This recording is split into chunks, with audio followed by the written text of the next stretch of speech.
आज हम लोग नए पॉइंट प्रकाश के व्यतिकरण पर विचार करेंगे, जिसे इंग्लिश में इंटरफेरेंस ऑफ लाइट कहते हैं। ये भी और चैप्टर की तरह very important for your examination viewpoint. प्रकाश के व्यतिकरण पॉइंट से है 2 मार्क्स का क्वेश्चन भी पूछा जाता है,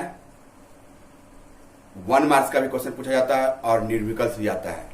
तो आज हम लोग जिस पॉइंट पर विचार करेंगे इससे 1 मार्क्स, 2 मार्क्स और निर्विकल्प एग्जाम में पूछा जा सकता है। वेरी इंपॉर्टेंट पॉइंट है। जैसा कि हम लोग पिछले क्लास में देखे थे, हाइगेंस का तरंग सिद्धांत, वो चैप्टर को हम लोग समाप्त किए। हाइगेंस के तरंग सिद्धांत में हाइगेंस साहब बताए थे कि प्रकाश जो है तरंग के रूप में एक स्थान से दूसरे स्थान तक चलता है और तरंग के लिए माध्यम की आवश्यकता होती है, और माध्यम के लिए उन्होंने ईथर पार्टिकल को चुना था। ईथर पार्टिकल की कल्पना किए थे। उन्होंने बताए थे कि ईथर का घनत्व बहुत ही कम होता है और ईथर जो होता है वह पूर्णतः प्रत्यास्थ, परफेक्टली इलास्टिक होता है और यह किसी भी माध्यम में आसानी से प्रवेश कर सकता है। ये प्रत्यास्थ का अर्थ क्या होता है, इलास्टिक का अर्थ क्या होता है? प्रत्यास्थ मतलब जिसमें हम लोग फोर्स लगाएं तो उसके रूप और आकार में परिवर्तन हो जाए और फिर पुनः अपने अवस्था में वो वापस आ जाए, उसे हम लोग प्रत्यास्थ कहते हैं, इलास्टिक कहते हैं। तो क्या है ना कि ये जब तरंगे चलती है तो माध्यम के कण से टकराती है तो वो आगे बढ़ती है और आगे बढ़कर के दूसरे कण को वाइब्रेट करती है और फिर वो अपने स्थान पे वापस आ जाती है। इस प्रकार से वो वाइब्रेशन करती रहती है, क्योंकि माध्यम पूरे कणों से भरा हुआ है। अकॉर्डिंग टू हाइगेंस कि माध्यम जो है ये पूरे माध्यम में जो है कण पार्टिकल से भरा हुआ है और एक कण दूसरे कण को स्थानांतरित करता है। इस प्रकार से तरंगे जो है वह आगे की ओर बढ़ते हुए चले जाती है।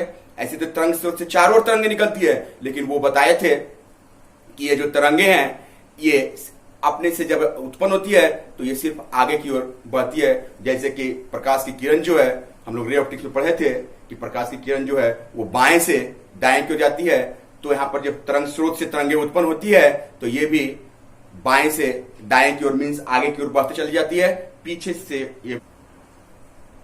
तो यहाँ पर आज जो हम लोग जो विचार कर रहे हैं प्रकाश के व्यतिकरण पॉइंट पर, इसमें सबसे पहला पॉइंट आएगा तरंगों के अध्यारोपण का सिद्धांत। मीन्स जब तरंगे चलती है, अलग अलग तरंगे चलती है तो माध्यम में किसी बिंदु पर जाकर के मिलती है, एक दूसरे से जाकर के अध्यारोपित ओवरलैप्ड होती है।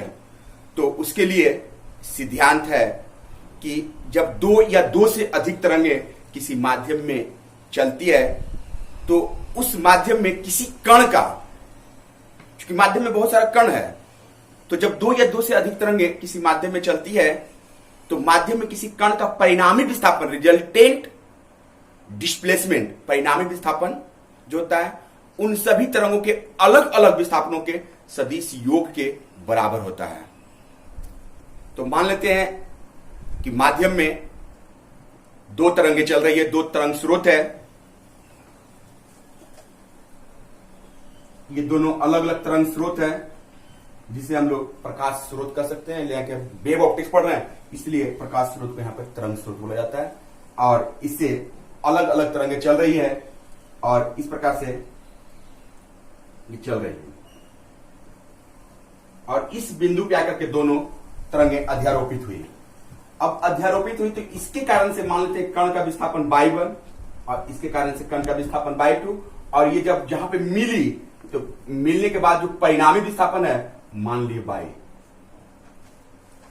तो जब 2 या 2 से अधिक तरंगे किसी माध्यम में चलती है तो माध्यम के किसी बिंदु पर परिणामी विस्थापन अलग अलग विस्थापनों के सदिश योग के बराबर होता है। मीन्स इसके कारण से विस्थापन अलग और इसके कारण से विस्थापन अलग, ये दोनों जो विस्थापन होगा इसका सदिश योग इस परिणामी विस्थापन के बराबर होगा।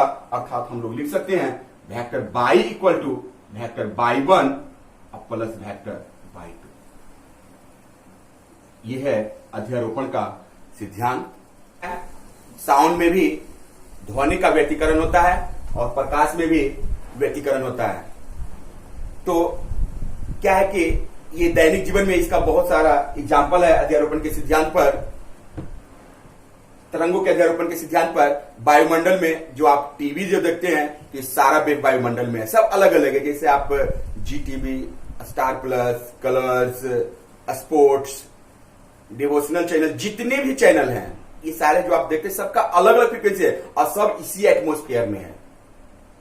और हम लोग को जो चैनल देखना होता है उस पर हम लोग लगाते हैं और सबका अलग अलग, टाटा स्काई तो अलग है, डिश टीवी है तो अलग है, आपका वीडियोकॉन है तो अलग है, सबका अलग अलग वेब है और उसमें भी सबका अलग अलग, सभी चैनल्स का अलग अलग वेब है। और जिसको हम लोग देखना होता है नंबर पे रिमोट में दबाते हैं और तो आता है, लेकिन सब इसी एटमोस्फेयर में है, सब एक साथ नहीं मिलता है, रहता है। इसी प्रकार से हम लोग का मोबाइल नेटवर्क जो है, वोडा का अलग है, एयरटेल का अलग है, जियो का अलग है, और जिस नंबर पे हम लोग कॉल करना होता है उसी नंबर पे हम लोग लगाते हैं उस कंपनी के नंबर पे और हम लोग बात करते हैं। ऐसा नहीं कि सब मिल कर करके एक साथ हो जाता है और हम लोग को अलग सुनाई पड़ता है, ऐसा नहीं होता है। तो ये अध्यारोपण का ही सिद्धांत है।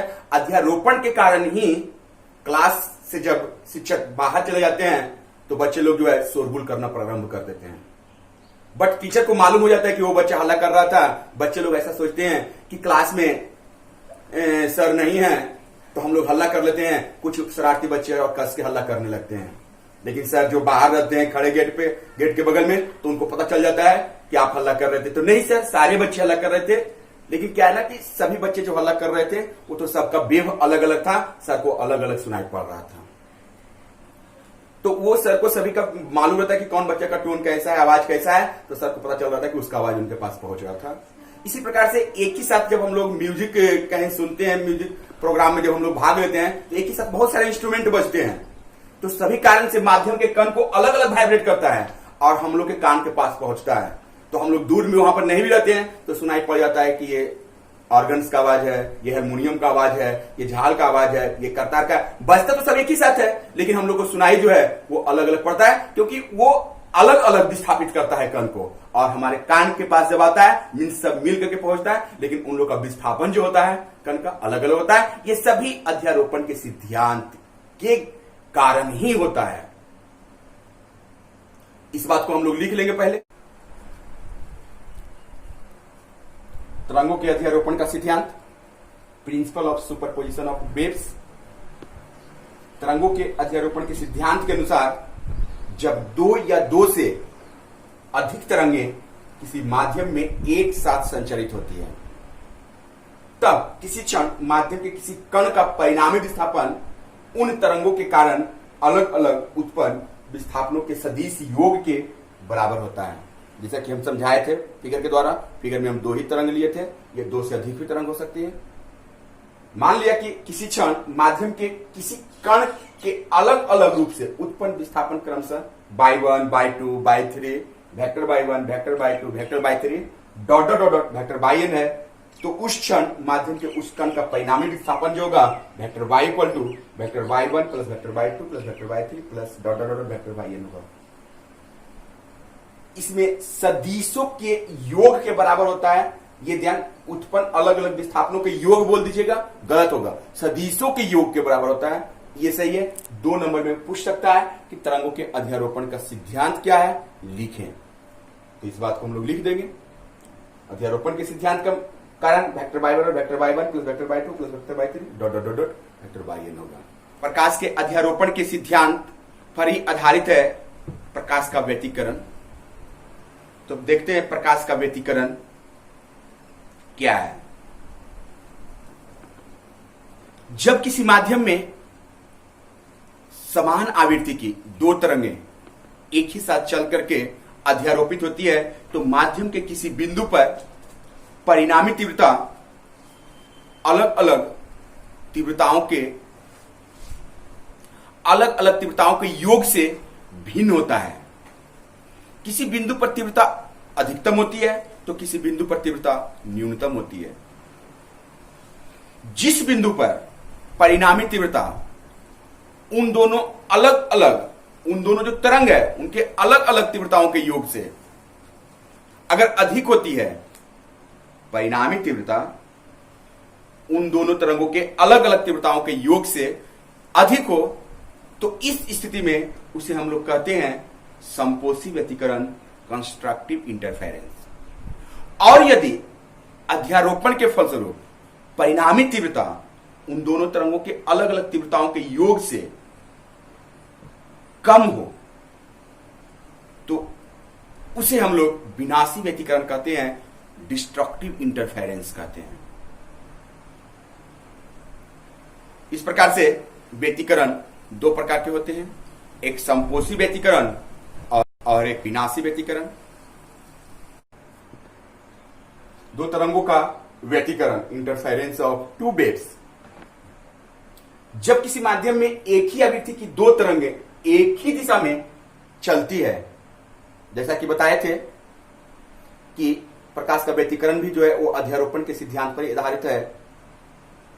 तो जब किसी माध्यम में दो तरंगें एक ही साथ एक ही दिशा में चल करके अध्यारोपित होती है अथवा मिलती है, तो माध्यम के किसी बिंदु पर परिणामी तीव्रता, अध्यारोपण के सिद्धांत में था परिणामी विस्थापन, यहां पे परिणामी तीव्रता अर्थात चमक, मिलने के बाद दोनों को एक साथ मिलने के बाद उसकी चमक, परिणामी तीव्रता अलग अलग तीव्रताओं के, उन तरंगों के अलग अलग तीव्रताओं के योग से, वहां पर था अलग अलग विस्थापन के योग से, यहां पर अलग अलग तीव्रताओं के योग से भिन्न होती है।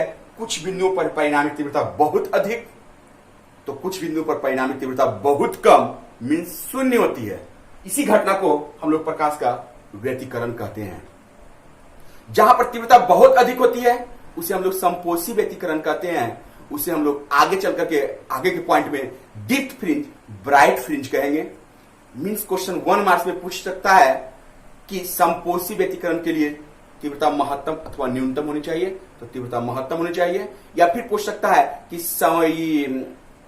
दीप्त फ्रिंज मीन्स ब्राइट फ्रिंज के लिए जो तीव्रता होनी चाहिए वो महत्तम अथवा न्यूनतम होनी चाहिए। तो प्रकार से व्यतिकरण दो प्रकार के होते हैं, संपोषी व्यतिकरण और विनाशी व्यतिकरण। संपोषी व्यतिकरण को कंस्ट्रक्टिव इंटरफेरेंस और विनाशी व्यतिकरण को हम लोग डिस्ट्रक्टिव इंटरफेरेंस कहते हैं। दो तरंगों के अध्यारोपण के फलस्वरूप जिस बिंदु पर परिणामी तीव्रता दोनों तरंगों के अलग अलग तीव्रताओं के योग से अधिक होती है, यदि परिणामी तीव्रता जहां पर दोनों मिलती है, परिणामी तीव्रता अगर अलग अलग तीव्रताओं के योग से अधिक हो तो वहां पर संपोषी व्यतिकरण मीन्स वहां पे लाइट होगा, उसी को हम लोग कह सकते हैं दीप्त फ्रिंज होगा। और जहां पे अध्यारोपण के फलस्वरूप परिणामी तीव्रता दोनों के अलग अलग तीव्रताओं के योग से कम हो, शून्य हो, न्यूनतम हो, तो वहां पर अंधेरा होगा, उसे हम लोग विनाशी व्यतिकरण या फिर अदीप्त फ्रिंज कहते हैं। हम लोग डार्क फ्रिंज इंग्लिश में भी बोलते हैं। इस प्रकार से इसे आप लिख लीजिए।